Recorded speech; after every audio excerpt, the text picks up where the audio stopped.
Bismillahirrahmanirrahim. Assalamualaikum warahmatullahi wabarakatuh. Alhamdulillahirabbil alamin wa bihi nasta'in ala umuri dunya waddin. Wassalatu wassalamu ala asyrafil anbiya'i wal mursalin sayyidina Muhammadin wa ala alihi wa sahbihi ajmain, amma ba'du. Yang saya hormati Bapak Wakil Rektor yang hadir pada sore ini, kembali ketemu lagi Pak ya setelah acara di Bali kemarin. Itu saya kira pertemuan yang penting untuk masa depan UIN Araniri Aceh. Jadi saya kira memang patut kita sebutkan dan nanti akan saya sampaikan. Yang saya hormati Bapak Pimpinan Dekan, Bapak Ibu Dekan yang ada di lingkungan UIN Araniri, Kepala Biro beserta jajaran Kabak dan Kasubag, para pimpinan fakultas di jajaran beserta para Kaprodi, Sekprodi dan hadirin sekalian yang berbahagia. Alhamdulillah wa syukurillah, pada kesempatan sore ini saya berkenan hadir di Aceh untuk kesekian kalinya, dan saya juga pikir tadi pertemuannya hanya pertemuan singkat terbatas begitu kan, tapi rupanya ya, ini diharapkan bisa bertemu langsung dengan para sivitas akademika, selain juga untuk memberikan arahan motivasi dan untuk memahami bersama bagaimana tujuan-tujuan kita ke depan, baik itu secara institusional PTKIN dalam hal ini UIN Araniri, maupun juga secara kolektif kelembagaan di bawah Kementerian Agama Republik Indonesia.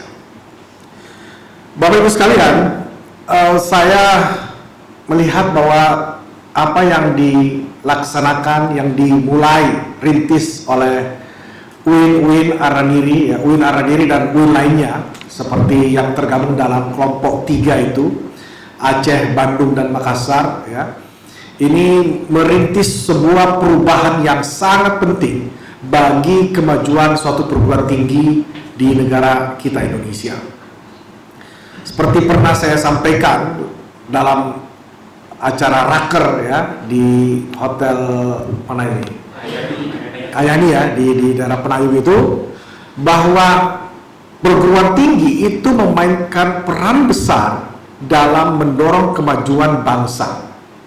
Makanya kalau tadi disebut ada peringkat-peringkat itu gunanya untuk mendorong perguruan tinggi biar cepat berpacu dalam meningkatkan tridharma perguruan tingginya. Jadi perguruan tinggi punya tugas untuk meningkatkan knowledge, ya, knowledge sivitas akademikanya, baik itu mahasiswa maupun dosen, mendorong peningkatan skills, baik juga dosen maupun mahasiswanya di dalam berbagai aspek, yang akademik maupun non-akademik. Dan yang tak lebih penting lagi, yang tak kalah penting lagi adalah culture atau budaya, bahwa perguruan tinggi menumbuhkan budaya tinggi, budaya luhur, ya, di mana kebebasan berpendapat, hormat menghormati, ya, dan juga bisa menerima pandangan pendapat orang lain yang berbeda.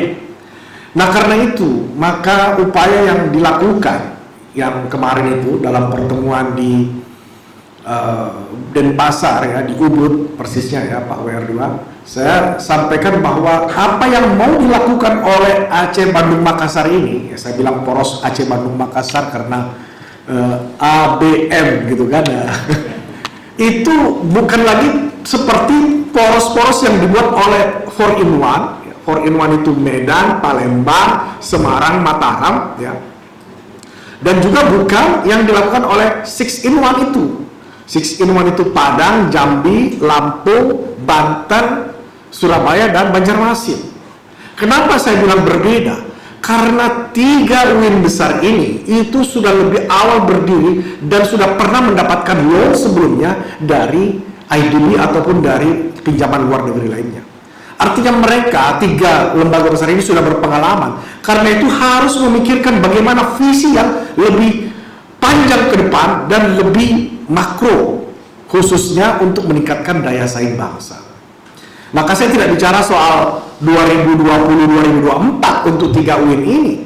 Bagaimana nanti mekanisme, ya, bagaimana penyiapan pembangunan dari PLN itu, rencananya dari Saudi ya Pak Wer ya, itu tidak hanya mencakup 5 tahun ke depan, tapi kalau bisa 10 atau 15 tahun, kita bicara 2035, atau kalau mau bicara sampai 2045. Kenapa demikian? Karena ini adalah UIN yang generasi-generasi awal lahir gitu kan, karena dia terbentuk dari sebuah proses yang cukup lama ya, UIN Araniri gitu kan, UIN Sunan Gunung Jati, UIN Alauddin Makassar, itu dari awal sudah hadir ya sebagai salah satu dari 14 YIN ya. Kita dulu waktu tahun 90-an itu 14 YIN yang anggarannya sama dengan satu IKIP gitu kan, atau satu fakultas di UI gitu kan. Itu sangat kita merasa sengsara banget gitu ya, bahwa ini adalah universitas kelas 2 atau bukan kelas 3 gitu ya. Kita pun tak pernah bangga menjadi mahasiswanya setiap bertemu dengan mahasiswa perguruan tinggi lain, kok ada perasaan minder gitu. Tapi hari ini ya, saya kira tidak ada lagi perasaan minder begitu ya. UIN apapun itu, UIN Araniri ya, ataupun UIN Bandung ya, UIN Jakarta dan lain sebagainya, itu merasa bangga bahwa ini adalah kampus yang ternyata paling diminati oleh anak bangsa. Kalau kita perhatikan beberapa prodi ya yang ada di UIN itu peminatnya paling tinggi ya. Satu kursi diminati sampai ratusan orang bahkan ribuan. Ya kalau kita cek bandingkan dengan perguruan tinggi lain belum tentu seperti itu. Jadi minat ini sangat tinggi ya, walaupun kalau kita bandingkan kuantitas kita masih kalah ya. Ya jelas saja universitas umum itu ada berapa kan? Lebih ribuan gitu kan ya. Kalau kita total mahasiswa kita perguruan tinggi keagamaan baik itu negeri maupun swasta paling banyak 1 juta ya. 1 juta orang. Sementara perguruan tinggi umum baik negeri maupun swasta itu mencapai 7 juta. Jadi secara jumlah kita masih kecil, tapi bukan berarti kita bisa dipandang enteng, dipandang remeh oleh mereka ya.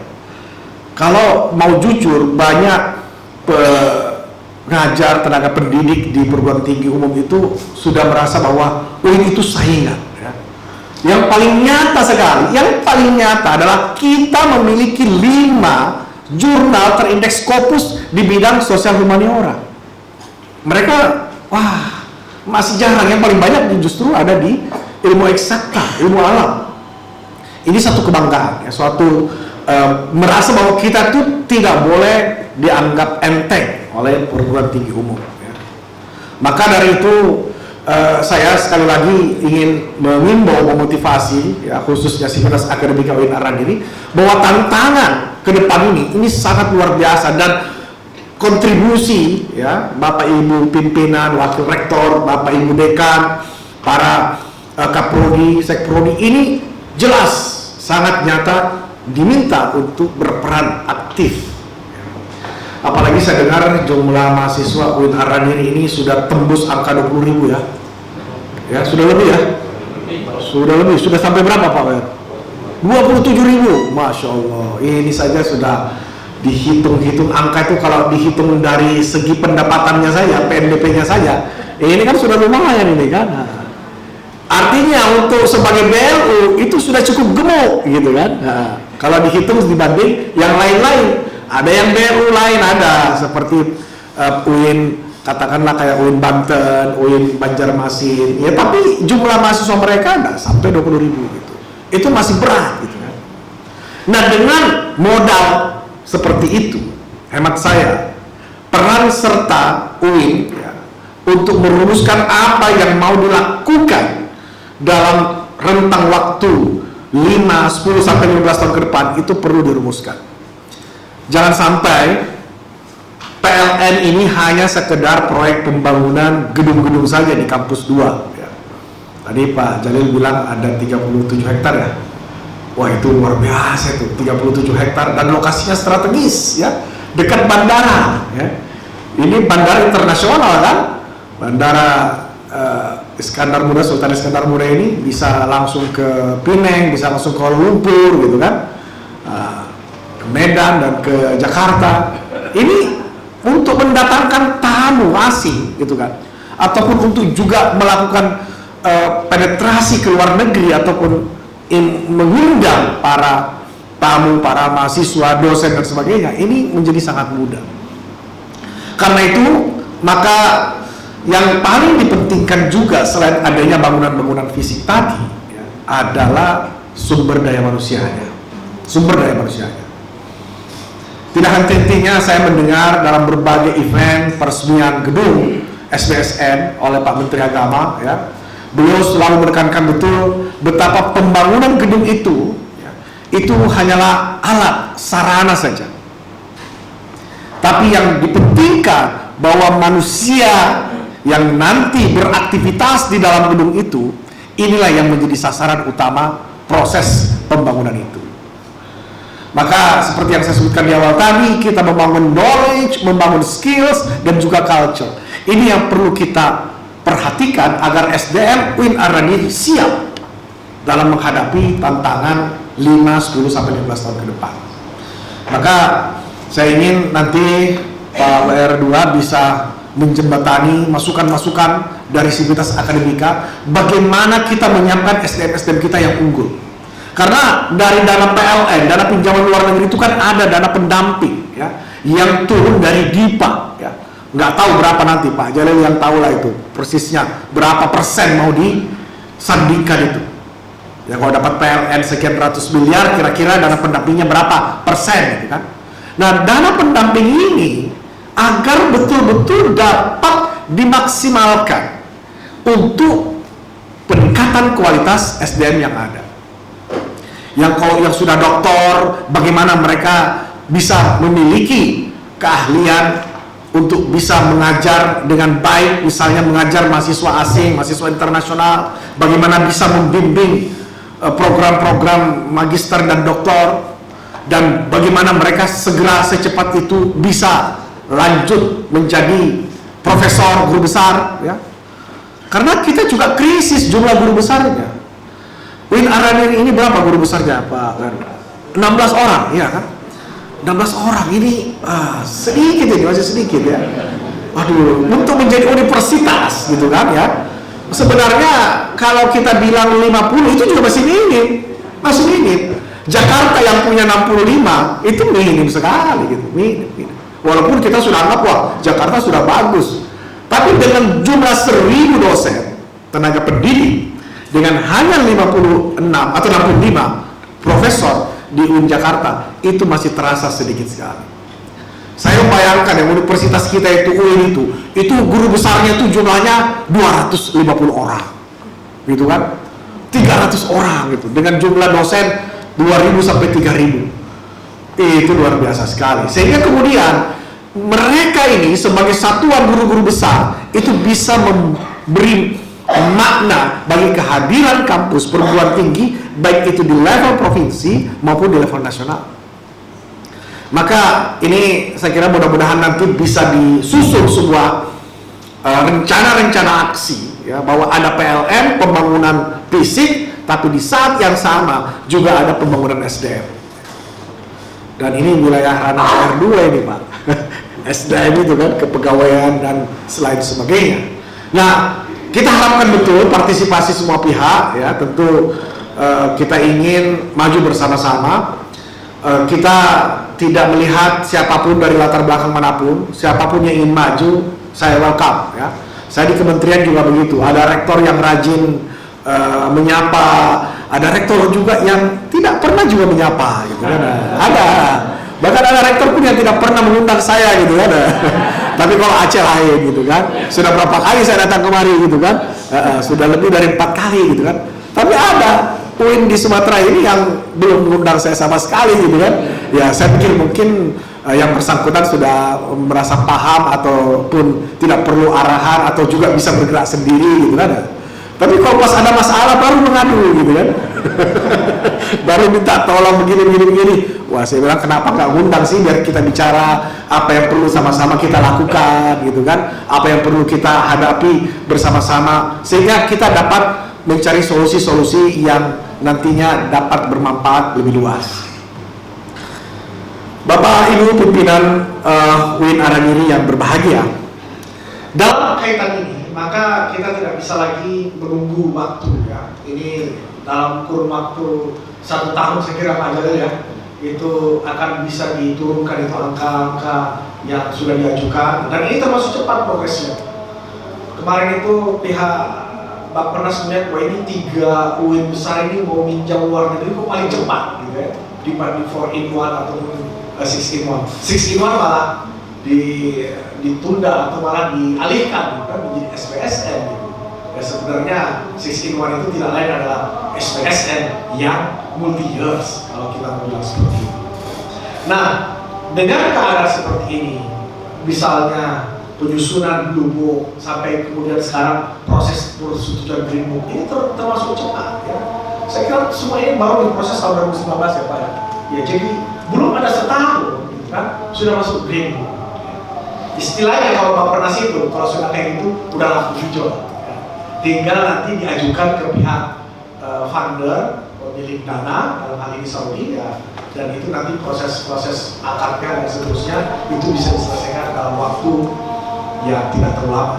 Yang problem menjadi kami ya, khususnya di kementerian ini karena begitu ada dana pinjaman luar negeri harus juga ada dana pendamping, dan dana pendamping ini kan harus disiapkan oleh DIPA, oleh RM, Kementerian Agama.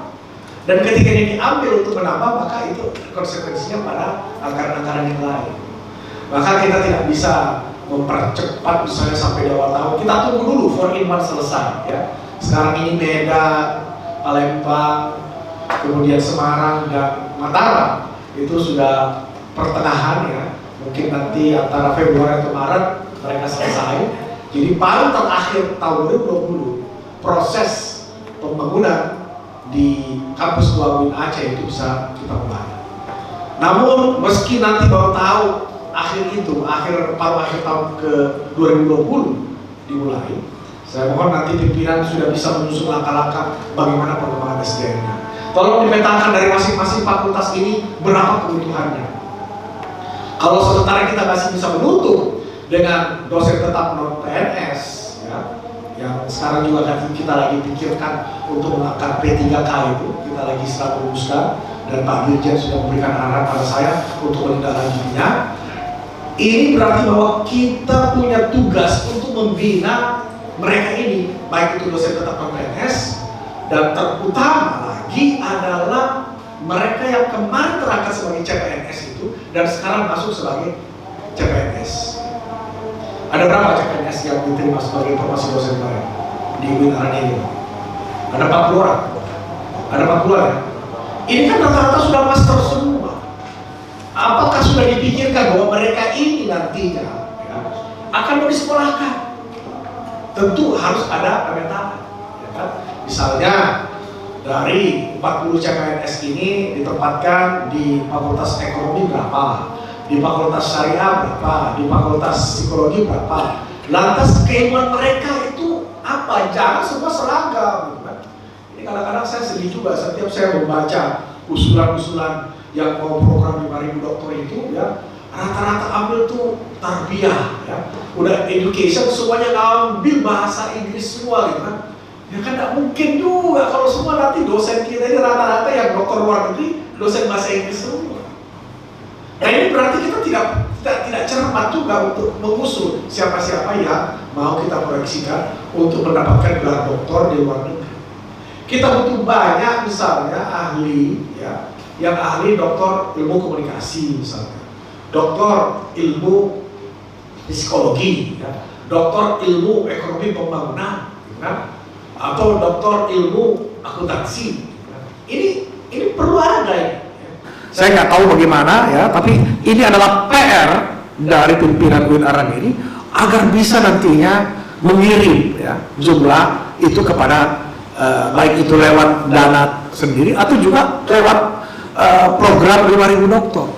Jadi CPNS ini kan nggak pusing lagi, ya beda dengan yang baru lulus itu, yang masih belum PNS atau master tapi belum PNS. Kalau kita sekolahkan nanti pulang dia bisa aja pindah gitu kan. Begitu ada tawaran menarik dari perguruan tinggi swasta, apalagi juga memang swasta sekarang ini sangat atraktif ya dan agresif untuk mencari SDM yang bagus dari luar negeri. Jadi tolong diberi perhatian kepada CPNS ini ya, masuk ke dalam agenda pembangunan SDM-nya, plus juga dosen tetap non PNS itu yang nanti akan kita jadikan P3K itu bisa terlibat juga, baik itu yang degree maupun yang non degree, misalnya dalam training ataupun dalam workshop kita rajin memberikan kesempatan. Bukan saya berarti hanya memperhatikan yang muda-muda ya, bukan ya, kemudian yang tua-tua, tapi kita melihat generasi inilah yang 10-15 tahun nanti akan berada di jajaran pimpinan UIN Aradiri gitu kan. Di saat kompetisi sudah sedemikian ketat, sekarang ini kompetisinya ya bolehlah kita baru belajar kompetisi, makanya tadi Pak Zaki bilang di ranking 10 itu fluktuatif Pak. Itu dengan cepat bisa bergeser gitu kan. Tapi kalau nanti sudah kompetisinya begitu ketat, untuk bergeser aja susah. Mau naik 1-2 peringkat itu berat sekali karena ternyata persaingannya sudah ketat. Kalau persaingan secara internal PTKIN 58 PTKIN itu masih fluktuatif ya. Urutan 1 sampai 5 itu sudah stabil, tapi urutan 1 sampai 10 ini agak cepat berubah-ubah ya. Apalagi di tingkat YIN ya. Ada tahun lalu YIN yang juara ranking nomor 1 atau nomor 2, tiba-tiba sekarang dari nomor 3 dari bawah gitu kan. YIN itu. Jadi kita belum stabil dalam melihat bagaimana kemajuan-kemajuan itu dari masing-masing PTKIN. Nah untuk itu perlunya melakukan pembenahan diri ya. Maka kemarin saya yakin ya sebagian Bapak Ibu pernah mendengar atau mengikuti arahan ceramah dari Pak Seba, Ahmad Seba ya, sistem manajemen strategis, dan itu jelas di sana ada 4 indikator yang disiapkan, mulai dari good university governance, lalu ada university performance improvement, ada competitive advantage university, dan ada global recognition university. Ini kita terus pantau ya, dan kita tahu bagaimana kesiapan masing-masing pimpinan. Terutama sih good university governance itu yang paling kita perhatikan sekarang ya. Kita berikan bobot yang cukup besar ya, 30-40%, sementara yang lain ya kita berikan bobot tapi nggak sebesar itu. Misalnya seperti kayak Global Recognition University ya, tentu tidak semua PTKIN punya program-program, punya kegiatan-kegiatan yang bisa menjangkau global itu. Maka karena good university governance menjadi ukuran awal, pondasi utama apakah suatu perguruan tinggi itu sehat atau tidak ya. Kalau saya lihat sih untuk 17 UIN tidak ada masalah ya. Yang agak berat itu pada YIN yang baru dari STAIN, dan tentu saja STAIN yang baru berdiri ya. Ini salah satu mengapa kita memperhatikan, karena kalau kita tidak mulai mengukur hal-hal yang sifatnya kualitatif ini secara kuantitatif, kita tidak tahu perkembangan kita bersama-sama dengan perguruan tinggi umum lainnya. Kalau perguruan tinggi umum itu ada 11 PTNBH ya, ada ITB, ada IPB, ada UI, UGM, dan lain-lain sebagainya.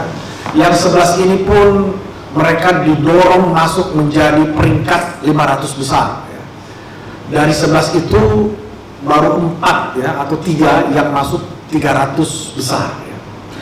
Sementara kita bicara untuk peringkat internasional ya, peringkat internasional kita belum ada yang masuk kepada peringkat-peringkat seperti itu, baik 1000 ataupun 500. Kenapa kita bicara soal peringkat-peringkat? Karena kita juga ingin memperoleh rekognisi ya.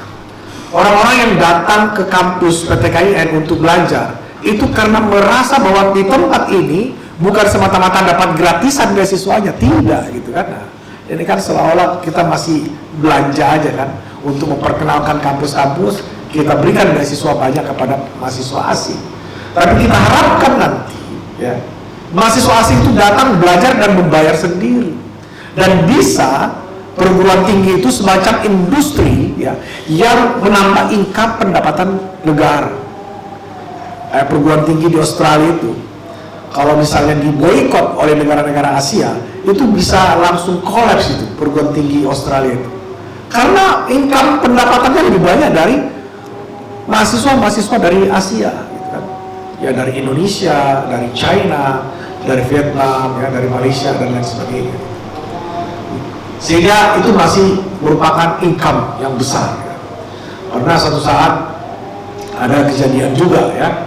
Ada komentar-komentar pimpinan waktu itu Roy RMIT, ya saya masih mahasiswa S3 di sana. Ada dosen, salah satu dosen RMIT ini komentar tentang Papua gitu kan, tentang Papua kemerdekaan dan segala macam itu langsung mengundang reaksi Dikti, Kemristek Dikti.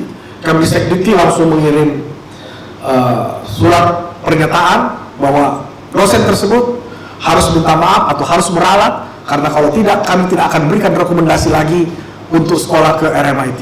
Itu heboh karena takut, manajemennya takut kalau sampai mahasiswa Indonesia nggak datang ke perguruan tingginya gitu kan. Jadi memang perguruan tinggi, ekonomi, diplomasi luar negeri dan semuanya itu saling terkait ya. Makanya perguruan tinggi sangat vital dalam proses pembangunan di negara-negara maju. Bapak Ibu sekalian yang berbahagia, saya mungkin tidak lama-lama menyampaikan ini ya. Mungkin nanti kita bisa juga berdialog ya. Kita mungkin nanti bisa akhiri sampai jam 5, satu lama-lama. Saya sebenarnya sangat apresiasi sekali nih bahwa pimpinan dosen di UIN Ar-Hadiri ini bisa meluangkan waktunya hari Sabtu gitu kan, ya demi untuk bersilaturahim dengan Pak Direktur gitu ya. Padahal ini kan sebetulnya acaranya Pak Jai nih di Sabang ini. Tapi alhamdulillah saya juga senang kalau bertemu gitu kan, apalagi mendapatkan input dan nantinya kita bisa bertukar pikiran untuk sama-sama memikirkan bagaimana langkah-langkah UIN Ar-Hadiri ini maju ya. UIN yang berada di paling barat dan juga dekat dengan perbatasan baik itu negara Malaysia, Thailand, India, sesungguhnya punya potensi gitu loh untuk mengembangkan diri maju sebagai perguruan tinggi yang diperhitungkan secara internasional. Jadi itu sebabnya saya concern sekali, apalagi sekarang sudah ada skema mendapatkan bantuan pinjaman luar negeri, maka kita bisa membayangkan kalau kampus 2 UIN Ar-Hadiri berdiri nanti ya, kira-kira 4 tahun Pak ya, Pak Jalil ya? 4 tahun kan tuh nggak lama itu, artinya 2024 presiden yang terpilih tahun 2024 itu berarti UIN Ar-Hadiri pun sudah akan maju sekali. Itu kita akan membayangkan mungkin jumlah mahasiswanya lebih dari 30.000 atau bisa mencapai 40.000 ya. Sini aja sudah 27.000 yang sempit begini kan, apalagi di sana ditambah itu. Wah luar biasa, dan kita bisa bayangkan 5 tahun yang akan datang itu tidak lama lagi. Lalu apa yang telah kita persiapkan untuk menghadapi tantangan 4-5 tahun itu pada saat kampus 2 UIN Ar-Hadiri sudah berdiri megah dan kokoh ya. Kita sama-sama menjadikan itu PR lah ya, sehingga kita kemudian melihat apa hal-hal mendasar yang perlu kita lakukan, kita persiapkan untuk mengantisipasi perubahan-perubahan besar yang akan dihadapi oleh UIN Ar-Hadiri dan khususnya Sivitas Akademika kampus ini secara keseluruhan. Demikian yang bisa saya sampaikan semuanya, mudah-mudahan ini membawa manfaat dan nanti bisa juga kita berdialog sejenak dalam kurun waktu setengah jam sampai pukul 5. Saya akhiri demikian. Terima kasih atas segala perhatian. Assalamualaikum warahmatullahi wabarakatuh.